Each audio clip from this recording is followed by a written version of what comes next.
ఆంధ్రప్రదేశ్ రాష్ట్రంలోని యువత ప్రజలారా మనం ఒక్కసారి ఆలోచిద్దాం. జగన్మోహన్ రెడ్డి గారు గతంలో అనేక హామీలు ఇచ్చారు. దాంట్లో ముఖ్యంగా మెగా డిఎస్సి దాని గురించి ఏమన్నాడు జగన్మోహన్ రెడ్డి గారు, ఆయన మాటల్లో ఒకసారి విందాం.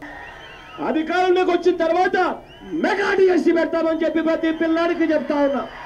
ఏమన్నాడు? అధికారంలోకి వచ్చిన తర్వాత మెగా డిఎస్సి పెడతాం అంటాడు. మెగా డిఎస్సి అని చెప్పాడు. గతంలో చంద్రబాబు నాయుడు గారు తెలుగుదేశం పార్టీ దాదాపు 11 డిఎస్సీల వరకు ఇచ్చింది. జగన్మోహన్ రెడ్డి గారు ఒక్క డిఎస్సి అన్నా ఇచ్చారా? ఆలోచించండి. దీంట్లో రెండోది మెగా డిఎస్సి అని చెప్పాడు. అదేవిధంగా 30,000 పోస్టులు ఒకేసారి భర్తీ చేస్తా అన్నాడు. మళ్ళీ ప్రతి సంవత్సరం మెగా డిఎస్సి అన్నాడు. 5 ఏళ్ళు అయింది జగన్మోహన్ రెడ్డి గారు, ఒక్క డిఎస్సి కూడా మీరు నిర్వహించలేదు. ఎన్నికలకు ముందు ఒక నోటిఫికేషన్ వచ్చింది, డిఎస్సి ఇస్తామని చెప్పారు. అది కూడా కోర్టు రద్దు చేసింది. దీన్ని బట్టి అప్పుడు కూడా మీరు 6,000 పోస్టులు ఎన్నో అని చెప్పి యువతని మభ్య పెట్టడానికి ఇచ్చారు. అది కోర్టు తెలుసుకొని రద్దు చేసింది. ఈ రోజు మెగా డిఎస్సి 5 ఏళ్లగా ఒక్కసారి కూడా మెగా డిఎస్సి ఇవ్వలేదు, నార్మల్ డిఎస్సి ఇవ్వలేదు. మీరు చెప్పినటివి 30,000 పోస్టులు ఆ రోజు నేను భర్తీ చేస్తా, వచ్చిన తొల సంవత్సరం మళ్ళీ ప్రతి సంవత్సరం డిఎస్సి అంటే దాదాపుగా 30,000, ఇప్పుడు ఒక 10,000 20,000 వేసుకున్నా 40,000-50,000 దాకా పోస్టులు ఖాళీగా ఉన్నట్టు కదా. ఇన్ని పోస్టులు భర్తీ చేయలేనప్పుడు నువ్వు చేతగాని వ్యక్తివే కదా జగన్మోహన్ రెడ్డి. సూటిగా అడుగుతూ ఉన్నాం. గతంలో నోటికి వచ్చింది చెప్పావు, అధికారంలోకి వచ్చిన తర్వాత ఎందుకు పెట్టలేకపోయావు?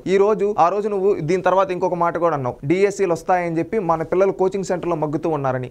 అప్పుడు చంద్రబాబు నాయుడు గారు డిఎస్సీలు ఇచ్చి ఉద్యోగాలు ఫిల్ చేస్తూ ఉంటేనే మగ్గుతూ ఉన్నప్పుడు నువ్వు 5 ఏళ్లగా ఇవ్వలేదు. ఈ 5 ఏళ్లలో ఎంతమంది జీవితాలు నాశనం చేశావు జగన్మోహన్ రెడ్డి, యువత జీవితాలు? దీనికి సమాధానం చెప్పు. వైసీపీ నాయకులారా, కార్యకర్తలారా, మీ నాయకుడు మాట తప్పుడు పులి అని చెప్పి ఎలివేషన్లు ఇస్తారు కదా, దీనికి సమాధానం చెప్పండి. మెగా డిఎస్సీ ఎందుకు ఇవ్వలేకపోయాడో సమాధానం చెప్పండి. ఈ రోజు ఏ మొహం పెట్టుకొని ఓట్లు అడుగుతాడో చెప్పండి. గతంలో ఏమన్నాడు మీ నాయకుడు? ఇచ్చిన హామీలు నెరవేర్చకపోతే నేను ఓట్లు అడగను అన్నాడు. ఈ రోజు ఇచ్చిన హామీలు ఏవి నెరవేర్చలేదు కదా. ఈ రోజు ఎలా వచ్చి ఓట్లు అడుగుతూ ఉన్నాడు? 5 ఏళ్లగా ఒక్కసారి కూడా ఎంతమంది ఉన్నారు, ఎన్ని పోస్టులు ఉన్నారు అనేది కనీసం రివ్యూ కూడా చేయని ఈ ముఖ్యమంత్రి మీకు మీ కుటుంబాలకి ఏం న్యాయం చేస్తారు? ఒక్కసారి ఆలోచించండి. ఆంధ్రప్రదేశ్ రాష్ట్ర ప్రజలారా, ఈ జగన్మోహన్ రెడ్డి ఊసర వెళ్లే మాటలు విన్నారు కదా, ఏ విధంగా మాట తప్పాడో మనము తిప్పాడో చూసాం కదా. ఈ మాట తప్పిన మనము తిప్పిన ఈ జగన్మోహన్ రెడ్డిని మెగా డిఎస్సి అని చెప్పి ఆ రోజు యువతని మభ్య పెట్టాడు. ఈ రోజు వరకు ఒక్క పోస్టు కూడా ఇవ్వలేదు. అందుకని మన ఓటు అనే వజ్రాయుధంతో ఈ జగన్మోహన్ రెడ్డిని గద్దె దింపుదాం. మళ్ళీ ప్రజా ప్రభుత్వాన్ని ఏర్పాటు చేసుకొని మన జీవితాల్ని బాగు చేసుకుందాం. ఆలోచించండి ఆంధ్రులారా, రాష్ట్ర భవిష్యత్తు కోసం.